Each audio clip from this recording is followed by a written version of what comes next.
Right, ఇక ఎలుగంటి మధుసూదన్ రెడ్డి జన్మదిన వేడుకలైతే అంగరంగ వైభవం సాగుతున్నాయి. ఈ నేపథ్యంలో కూడా ఆయన జిల్లా చైర్మన్గా కొనసాగుతున్నారు. ప్రస్తుతం ఈ వేడుకలకు సంబంధించిన విషయాలు సార్ చెప్పండి. ఎన్నో బర్త్డే, ఇంత పెద్ద హడావిడి జరుగుతుంది, ఎమ్మెల్యే కన్నా ఎంపీ కన్నా ఎక్కువ పెద్ద ఎత్తున హడావిడి జరుగుతుంది, ఏ విధంగా వచ్చింది? ముందుగా ప్రజలందరికీ శ్రీరామనవమి శుభాకాంక్షలు. అదేవిధంగా ఈరోజు మార్చి 27 నా జన్మదినం పురస్కరించుకొని నా పుట్టినరోజు సందర్భంగా నా అభిమానులు, నా మిత్రులు చేవేల నియోజకవర్గం నుండి గ్రామం నుండి ప్రతి మండలం నుండి నాయకులు, కార్యకర్తలు పెద్ద ఎత్తున రావడం జరిగింది. ప్రతి సంవత్సరం నేను జన్మదిన వేడుకలు జరుపుకుంటాను. అందులో భాగంగా ఈ సంవత్సరం కూడా జరుపుకున్నాను. నేను కూడా అనుకోలే ఇంతమంది, ఇంత జనాల మధ్యన నా బర్త్డే చేసుకుంటాను. చాలా సంతోషంగా ఉంది. ఎందుకంటే నాకు ఎలాంటి ఆలోచనతోటి ఈ బర్త్డే చేసుకున్నది కాదు. నిజంగా వాస్తవంగా చెప్తున్నా, నా మిత్రుల కోసం, అభిమానుల గురించి ఈ బర్త్డే చేసుకోవడం జరిగింది. నేను ఈరోజు శ్రీరామనవమి ఈ బర్త్డే వద్దు అని చెప్పిన కార్యకర్తలు, నా మిత్రులు, నా శ్రేయోబులు అసలు ఖచ్చితంగా నా శ్రీరామనవమి మధ్యాహ్నం వరకు అయిపోతుంది, బర్త్డే మాత్రం ఖచ్చితంగా చేసుకోవాలంటే నేను ఈరోజు శ్రీరామనవమి పురస్కరించుకొని ఇంతమంది వస్తారైతే నేను అనుకోలేను.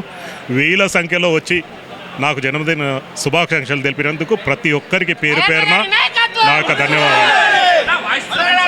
ముఖ్యంగా ఈ షాబాద్ మండలమే కాకుండా చేవేల నియోజకవర్గానికి సంబంధించిన పెద్ద ఎత్తున సర్పంచులు, ప్రజాప్రతినిధులు కూడా పెద్ద ఎత్తున హాజరై జనాదరణతో పాటు కూడా రాజకీయ ప్రజాప్రతినిధులు కూడా ఈ వేడుకలో పాల్గొనడం ముఖ్య కారణం అంటే నేను చెప్పకూడదు కానీ రేవంత్ అన్న ప్రభుత్వంలో ఈరోజు కాంగ్రెస్ ప్రభుత్వంలో అనునిత్యం ఉదయం నుండి సాయంత్రం వరకు 24/7 అంటారు కదా, నా దగ్గరికి కార్యకర్తలతో పాటు సర్పంచులు కానీ, కౌన్సిలర్లు కానీ, ప్రజాప్రతినిధులు, మాజీ ప్రజాప్రతినిధులు నా దగ్గర రెగ్యులర్ రావడం జరుగుతుంది. వాళ్ళకి ఏదైనా మన చేవేల నియోజకవర్గం కానీ, మన జిల్లాలో, రంగారెడ్డి జిల్లాలో ఎక్కడ ఏ మూలన ఏ పని ఉన్నా కూడా నా దగ్గరకు వచ్చి ఫోన్ చేయించుకుంటారు. అధికారులు కూడా నా మాటకు స్పందించి పనులు చేసి పెడతారు.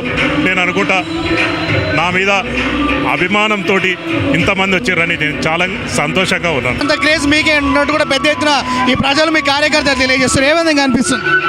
అంటే నేను అనునిత్యం నియోజకవర్గంలోనే ఉంటా.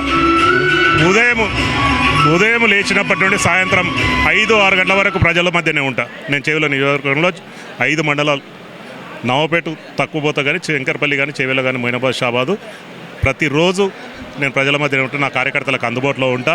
వాళ్ళకి ఏ కష్ట సుఖాలు వచ్చినా నా ఏమా ట్రస్ట్ ద్వారా కానీ, నేను సొంతంగా కూడా ఎవరికైనా బీద వాళ్ళకు కానీ, పిల్లలకు కానీ, ఈ స్పోర్ట్స్ విషయంలో కానీ, ఎడ్యుకేషన్ విషయంలో కానీ, హాస్పిటల్ విషయంలో నేను ముందుంటా.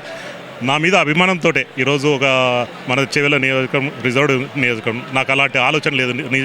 ఎస్సీ రిజర్వ్లో నేను ఏం చేయగలుగుతా, కానీ నాకు నాది అనేది గుర్తింపు కావాలి, ప్రజల్లో నేను ఉండాలి. నా యూత్, నా కార్యకర్తలు ఎప్పుడు నాకు అందుబాటులో ఉంటారు. నేను కూడా వాళ్ళకు రాత్రింబవళ్ళు అందుబాటులో ఉండాలనే ఉద్దేశమే తప్ప మరో ఉద్దేశం నాకు ఏది లేదు.